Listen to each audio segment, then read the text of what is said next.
Thank you all for coming. I know you didn't have to. You could have just run off to Brazil already. Is that really an option?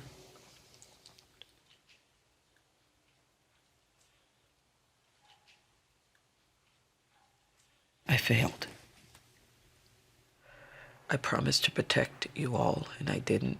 I tried, but the DA offered Wes immunity. It would make sense to come to you next. AK, come on, you know we all have your back. We don't know that. The DA really wants to take me down for this, and I would imagine that anything that they offered would be hard to turn down. Oh my God. Sorry, did you really call us here to beg us not to tattle on you? No, and I'm sorry if it's coming off that way. Yeah, it is. Oh, please, just sit down. Why aren't we talking about going after the people who killed Wes? We don't know who killed him. He testified against Charles Mahoney a week before he died. It's not that simple. It is, and we should do something. These people are dangerous. So what, we're just gonna sit around and act weak and victim-y? No one's acting like a victim. You are. Let's keep it going for Karla Souza, everybody. I see some familiar faces You do? here. You do? I'm so excited, yeah. I was thinking, it's so nice to see you smiling outside of a hospital bed, not worried if your ex-boyfriend killed your dead boyfriend, so we're so happy to see you. I know, and I put him in prison, and I'm pregnant, and who knows what's gonna happen. Where's Wes's body? Guys, where's Wes's body? Who killed Wes? A bunch of stuff that you guys are gonna find out pretty soon. Yeah, Laurel's been busy this season, and I gotta Very say, busy. I feel like How to Get Away with Murder is kind of in the midst of a creative resurgence. This season, the storylines seem more grounded to me, and they're, affecting the characters in a more acute way. So I'm curious, looking as we kind of near the end of this season, how do you think about it in your mind? Well, I do think that the show has rooted itself in the characters more than the plot this season, which is a great thing for us, obviously, because we get more meaty scenes and it's not just exponential information.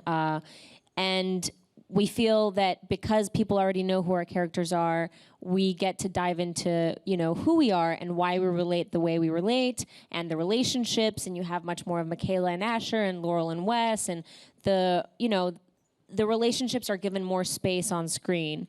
And I know that that's something Pete wanted to do. And he also said that he wanted to change the DNA of the show in a way that was, almost like a 360. And, well, that's one of the reasons why they decided to kill Wes. It sounds awful, but he really did want to change the nature of the show, because the nature of the show was pivoting around Annalise and Wes's relationship. So who knows what's going to happen now, but that's what's exciting about a show like this, that they're not scared of, changing it all up again.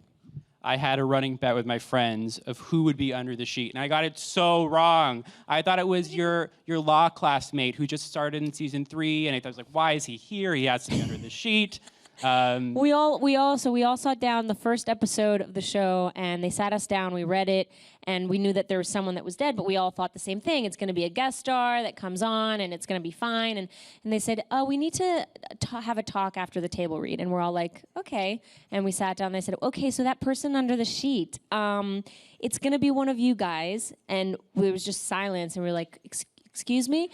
Yeah, it's going to be one of you guys. We don't know who it is yet, but we'll let you know as soon as we're sure who it's going to be. So the next episode, we'd find out who was still alive, and it became like a reality TV show because it's our livelihood. It was like you didn't want to celebrate when you were the one that was alive because you knew that not everyone was, so you're just doing a little dance in your trailer like, it's not me, I still have a job. But then you come out and you're like, hi guys, like I'm so sorry, And it's a hard thing because we're friends and we are friends in real life, and it's been 3 years and we've had such an amazing chemistry with Wes being a part of the family, and now that he's gone, it's sad. I think it was a bit hard for all of us to say goodbye to Wes, but to me it really pushed the series in a new direction, especially for your character Laurel. We're seeing her in this raw, vulnerable state. So what has it been like to sort of go to these depths with Laurel this season? Yeah, I was very challenged by all the scenes, but also extremely. My God, it was really fun. I know it sounds awful, but it's the process of grief is one that I've been through in my life. I lost my father 5 years ago, and I wish I could have acted the way Laurel did in the funeral. I wish I would have said these things, and so it's very cathartic to have a part where you can sort of have these unsaid moments in your life and live grief, and they wrote it in a very realistic way. I'm currently reading C.S. Lewis's Grief Observed to kind of get back in the grief area of my life, and to do, this whole Laurel few episodes that have been on that.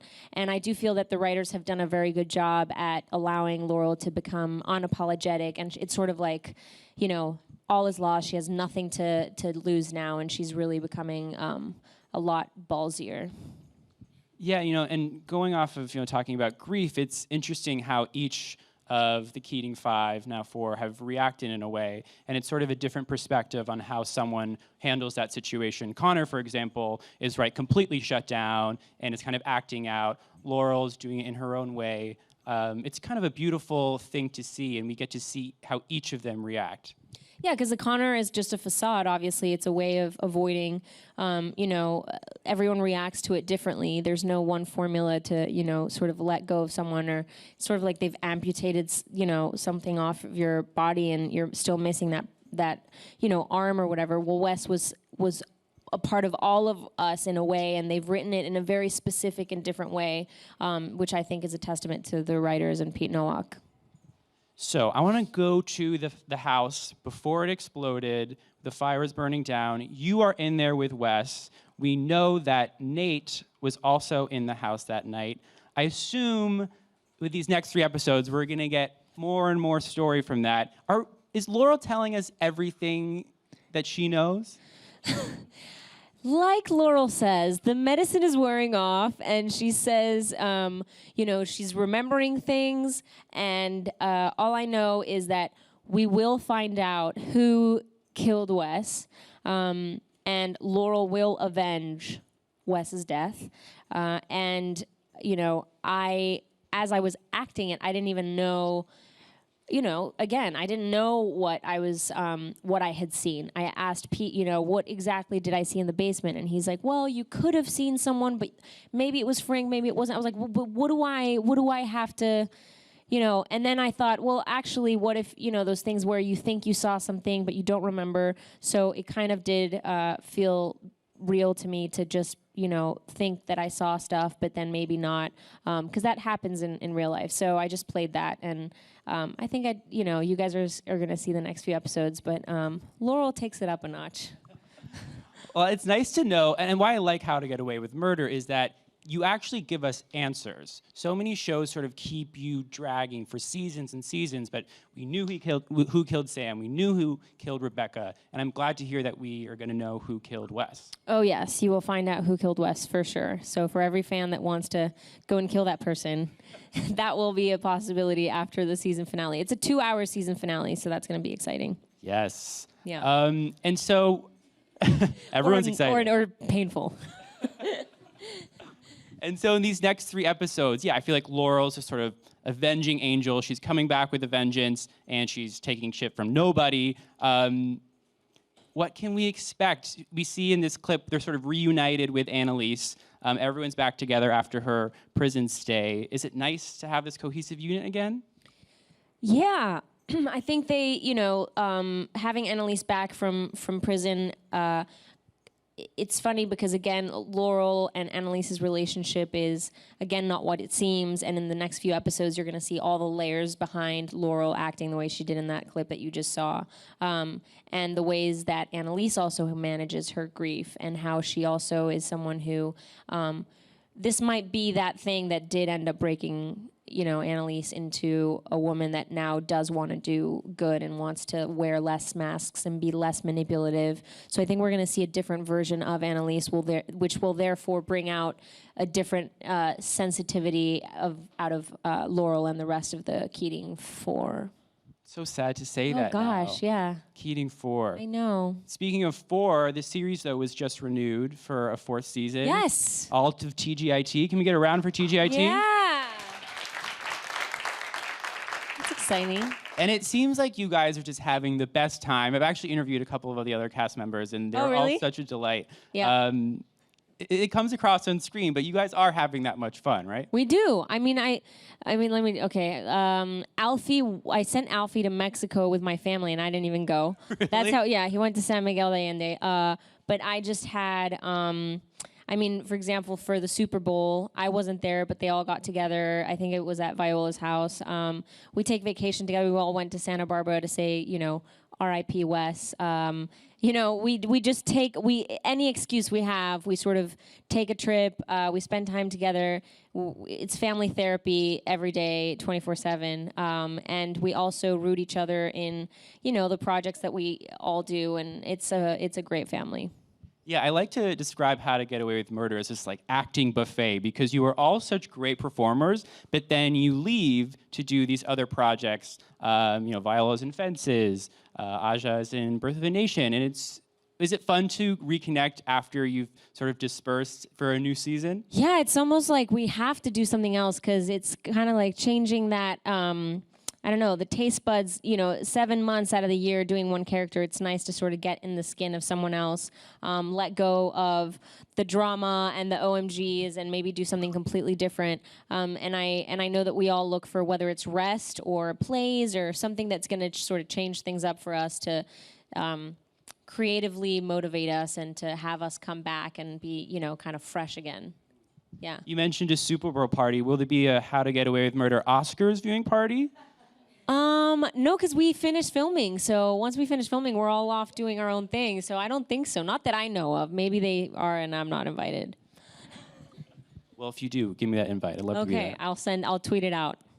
And so this is such an exciting week for you because you have a new movie coming out. Yes. Everybody Loves Somebody. And I Yeah. believe we have a trailer for you all, Oh. which we can screen now.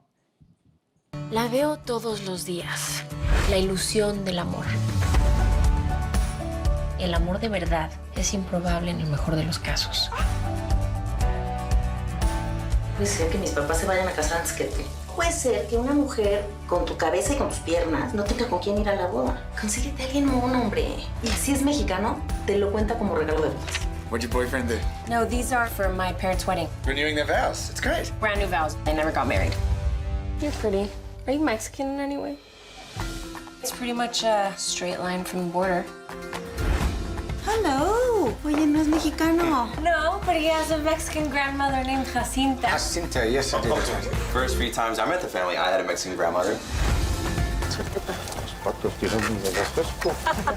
Tenemos una historia maravillosa. Me da gusto echarlo a perder todo con el matrimonio.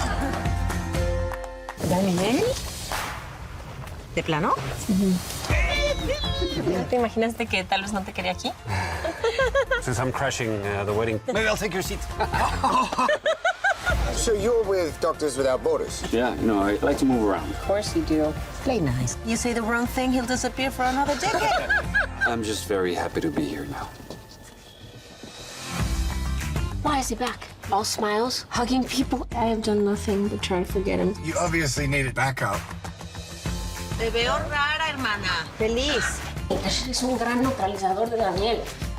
Are you inviting me to the family weekend? We go to the beach, we play games. ¡Tenemos el Campeonato Mundial de Patinaje en Calcetines! ¿No has encontrado a alguien que que esté interesante para ser tu primera esposa? No, bueno, tú, pero pues andas con el cual. Ni siquiera sabes cuál de los dos tipos no te deja respirar. Puede que cansado. Creo que algo pueden hacer un trío. Si me voy contigo. Toda la vida no has hecho más que irte. Todo el mundo termina queriendo a alguien. ¿Conoces a alguien, le apuestas el resto? Sin ninguna garantía. Si todo el mundo quiere a alguien, quiero a ti. ¿Quién me iba a decir que ibas a resultar la cursi de mis hijas, eh? Well, I think Hey. I saw the movie last night, guys, and it's so good. It comes out Friday, so everyone has to go see it. So I think about the only similarity between Laurel, and your character in this movie is that you're in an intense love triangle. Oh. And look that's at about that. it. Yeah. You're right. I hadn't thought about that. Oh. Again. Carla. Once again. So are you excited for audiences that are familiar with you from How to Get Away with Murder to get to know a different side of you? Yeah, it's a completely different genre. It's a romantic comedy. The genre is dying, and I love romantic comedy. So I'm really happy to sort of bring it back, and especially because I'm in a drama. Almost all my movies in Mexico have been comedies, and I love doing comedies. So it was my way of sort of bringing, both worlds back together. And I'm also a producer on this movie, and I wanted to produce a movie that was about an immigrant living in the U.S. And not having to mention the fact that she's an immigrant. Her immigration status has nothing to do with her daily life, and I think politically it's become very relevant, and we need our voices to be heard. And there's millions of people that come in and out of the border and speak and have both, homes in Mexico or the U.S. and I knew that there weren't, authentic stories being told like that, and so I wanted to bring that sort of activism in the art. So that's one of the reasons why I made this movie. Yeah, no, and that shines through. The film so beautifully moves between your family's life in Baja and then your life in Los Angeles. And I think the opening of the movie really speaks to that. The narration's in Spanish, and you're in the doctor's office, but you're speaking to people in the office in English. Yeah. And so immediately you're sutured into this world. It's totally normal to be bilingual here and everywhere. And so talk to me about the balance of the family life and then the life in Los Angeles. There's a lot of funny differences that you come across. Yeah, I also wanted to show, in Mexico, other movies that I'd made or, romantic comedies, there's still, the machismo sort of culture is prevalent. So we had a few comments on like, oh, this woman, like she's a little bit, a little bit of the slut shaming kind of thing. And this woman's empowered and she's independent and she doesn't depend on a man for a job. The man doesn't save her in the end. It's, no spoilers, but she's, it's more about an inner growth and her letting go of a past hurt and a past breakup rather than, her life ending in marriage. Because that was also something very important for me as a feminist to not, continue that narrative. And to bring also, I grew up speaking in Spanish to my mom, speaking in English with my brother and sister, listening to movies in English, but listening to the radio in Spanish. And there was a sort of a bicultural aspect to this movie. It's not just bilingual because it's very much that the writer lives in the U.S. and she's Mexican, and there's love for the both cultures. And I'd read a lot of scripts because a lot of the studios want to make these bilingual movies, but they have an American writing a part for a Latina, and it's just, there need to be more opportunities for Latin writers and people who actually genuinely live this circumstance or this reality to bring it to the screen. So that's why this one feels very much organic. The English and the Spanish isn't forced. There are no stereotypes in the movie. It's about a very liberal Mexican family living in the U.S. and coming back and forth. And that's a reality that I lived when I was younger, so to bring it in a character was something that, is really fun. I'm curious, having now worked, both in Mexico and the U.S., how have these experiences sort of differed for you? I think in reality, it's just the amount of money that's invested in the projects, the machinery that, How to Get Away with Murder, I think every episode, it's $4 million an episode, I believe. Whereas Mexico, the highest, box office is not even $4 million. It's $3 million if you're lucky. So the amount of money injected into the projects here is completely different, but the talent is exactly the same. There's a lot of talent over there, but it's just about the industry not being as big. I think that would be the main difference. Yeah, and you mentioned topics that are so relevant right now, and I think it's so important that this movie is being marketed in the U.S. I think so many audiences want to see themselves on screen, and right, it's written by someone who understands this perspective instead of sort of a stereotypical narrative. Talk to me about the sort of blending of the Mexican culture and the U.S. culture in the movie, specifically with your love interest, the Australian doctor in the office, who is so charming and cute in this movie. He's adorable.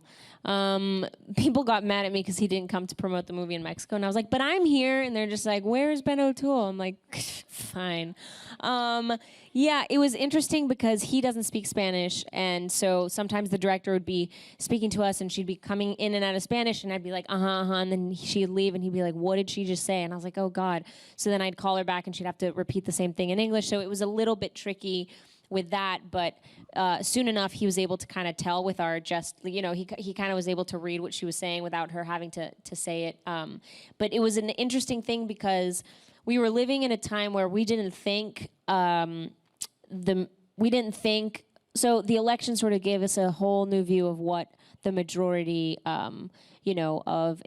what their view was. And I think that we were living under a sort of like an ignorance, and now we have the ability of knowing, and so now I feel much more responsible to bring these projects and to give voice to the minorities and to women, because they're, the way that we're going to bring us together is people, when they see themselves on screen, they feel less alone. They feel like they're a part of something, and you feel like you're, like you deserve a place, right? So I also wanted to bring, this movie here unapologetically in Spanish as well. It's half in Spanish, half in English. I'm sure you got it. You read some subtitles sometimes, but it's very relatable to anyone, men, women, because it's a human experience.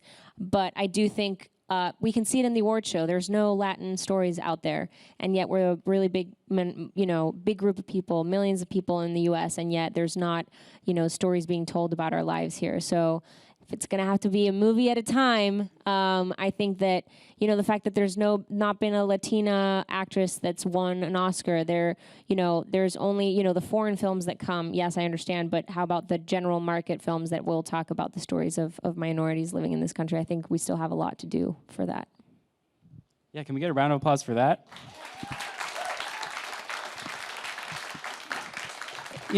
Before we go to audience Q&A, we were saying backstage, I think this is really the romantic comedy we need right now. I think you said the genre is kind of dying. We've seen Katherine Heigl fall down enough stairs. And this is kind of so relevant to the experience. So are you so excited for everyone to get into the theater and see it this Friday? I am so excited because I play a gynecologist, and the director's like, oh, go to my gynecologist and just ask him stories about, his everyday happenings, and so I was there, and he's like, oh, just come in the room and I'll let you be there while I'm checking someone up. And I was like, no, that's the worst thing you can know. And so he's like, I'll ask one of my nurses and I'll check her. And he ended up checking her, and she had like a cyst. So thank God we checked her up, and I was like, oh God, well, let's stop talking about the movie and let's attend this poor woman. And I remember the extras on the movie. The movie starts with a lot of me between legs, and poor extras had no idea that they were gonna have to do that. So some, I don't think I shaved today, but some hadn't shaved their legs, and then one at some point I think she let out a little fart, and so I was just like, I'll be right back. I think I need to go get some water, but I'll be right back. And I was like, are you okay? And I was just like, this is the most awkward. That's like one of the first scenes that I started shooting in the movie, as between women's legs. So, and that's one of the first scenes in the movie. So if you guys want to have fun, take your, cousins, your family. It's out on Friday in pretty much 75% of this country. So it's pretty much, you're going to be able to find a movie theater. And the hashtag is Everybody Loves Somebody. And you guys can see all the behind the scenes with on Instagram at Everybody Loves Movie. And I'd love to hear people's comments. And and I really hope that they enjoy this movie as much as we enjoyed making it, because I did have a blast. Everyone from How to Get Away with Murder watched it 2 nights ago. So Jack was crying. He was like, oh, I love you. You're so good. I was like, I love you too. We love sharing our work with each other, and they really enjoyed it. And I know that they would definitely want to be a part of my. They always want to come to Mexico, but I just bring them Mexican candies when I can. But yeah, it was really exciting, and I know that everyone's gonna enjoy it. So I really recommend it. All right, now we have some audience questions. Oh yeah. Fun. Hi, Karla. You look so beautiful. Oh, thank you. My it question, took a village. Yeah, it's It's nice. not just thank you. I was gonna say that while filming How to Get Away with Murder, did you ever get so into the scenes that you forget that you were even filming? Yes, there's always that little voice that's telling you, you know, this is a wide shot, so reel it in a little bit, or there's that little voice telling you like the camera isn't seeing you right now because someone's in the way, or there's always that little voice. But we're always it's a sort of you're always trying to have that voice be really the least there as possible. But it's always there. It's always there. But sometimes you are able to have both. I don't know if I can really explain how freeing it is when you do feel like you're hitting an emotion, an objective clearly, and you're being free in that, and you're being spontaneous and fresh and everything, and you're finding something new. But within that, you're also you're aware of everything else. I guess experience brings that. At first, the other voice is really loud, and it doesn't allow you to sort of just be free in that moment. But I would say I'm almost always aware a little bit of what's happening. Hi. Time I was waiting to meet like your family on the show because I was like, okay, I know Karla speaks like Spanish, French, and all of these other languages. So when she finally went to Mexico, I was like crying because I wanted to meet her family. So I was like, are we gonna get any more scenes with her and her dad? Because that was like the best. I know, wasn't it? Yeah. Esai Morales. So let me tell you, because not a lot of people realize that my dad in season... Oh, yeah. Oh, you know. Oh, yeah. You noticed. Yeah. Okay, so my dad in season 1 ain't the same dad in season 2. Yeah, I know. All right, well, let's just talk about that for a second. So, a lot of people didn't notice, which I thought was crazy. I was like, damn, they could just replace me, and they'd be like, yeah, we love Laurel, and I'd be like in my room alone and be like, that's not me. So, TV, it happens, but I absolutely was in your same shoes. I could not wait. And I was also a little bit scared because I was like, oh, what is it going to be? How is it going to be? And I literally had one day with Esai not even one day. It was, the day of us shooting our scenes, all our scenes together. So again, it's a testament to Esai and how he came in and he automatically connected with me and we were able to sort of kind of talk about a backstory or each of our backstories that we had in mind. I sort of let him in on what I had thought, but he also had an idea which informed me as well. But it was a collaborative effort, and I feel that Pete takes it very seriously to represent not all Latinos, this specific story in an authentic, genuine way. And so he's constantly, we now are going to hire a new Latin writer. This season it was Fernanda Coppel, and now it's going to be a new Latina writer. But there's always that need to be genuine and to really take it because there's millions of people out there that do feel that they're either being misrepresented or not, and it's our jobs to make them feel like they are being seen and heard. So I hope that we see even more. We haven't met my mom, and I know we've talked about Laurel's mom being bipolar, and I think there's a huge stigma on mental health issues, and I'm very big on that because my family is full of them, and I've unfortunately had to deal with the stigma that society still holds with that. So I brought that idea with Pete, and I said, listen, I think that'd be really great if we had Laurel's mom be bipolar because we could address this subject. And I started talking to him about so much, and he's like, that's so interesting. And sometimes they take our ideas, sometimes they don't. But I really, hope that maybe season 4, I don't know what season we're going to address that more. But it's just giving layers to a character, and that's always, that was a long answer. It was a good answer. That was a long answer. But yeah. We have one more? Hi, Karla. Hi. So first, congratulations on your movie. Thank you. Can't wait to watch it. Thank you very much. So my question is, knowing that Maggie, she was in love with Wes while he broke up with her to be with Laurel, is it possible she could be the killer? Oh, good question. Yeah. Well, I did think it was very fishy that she brought me Jell-O. She brought Laurel some Jell-O, and Laurel starts doubting whether Maggie's intentions are the right ones. Knowing Shaunaland and Peter Nowak and the writers, that is probably something that could happen. I can't tell you because then I wouldn't have a job. But it is going to be as shocking as that when you find out, because it's connected. It's going to mean a lot to Laurel, basically, obviously, but it's going to be another notch up in Laurel's history of tragedies. So it is a very important piece that's going to sort of propel all of season 4. Yeah. But I love Maggie. Corbin Reed is her name. She's a great actress. I was really happy we had her this season. Great. Well, before we let you go, can you remind everybody when they can catch How to Get Away with Murder and where they can see Everybody Loves Somebody? Sure. I think the finale for How to Get Away with Murder is going to be a 2-hour season finale, and it's on TGIT Thursdays. So we'll be live tweeting the heck out of that. And then Everybody Loves Somebody is out on Friday, and I cannot wait. Take selfies, pictures of you seeing the movie, your thoughts, sharing what you thought of it, and telling Hollywood to tell more stories of minorities. And yeah, have a great, I know it was Valentine's Day, but happy Friendship Day, happy Family Day, everyone. I know it was late, but yeah, I just wanted to say that. Thanks so much for coming. Thank you. Thank everyone for coming as well.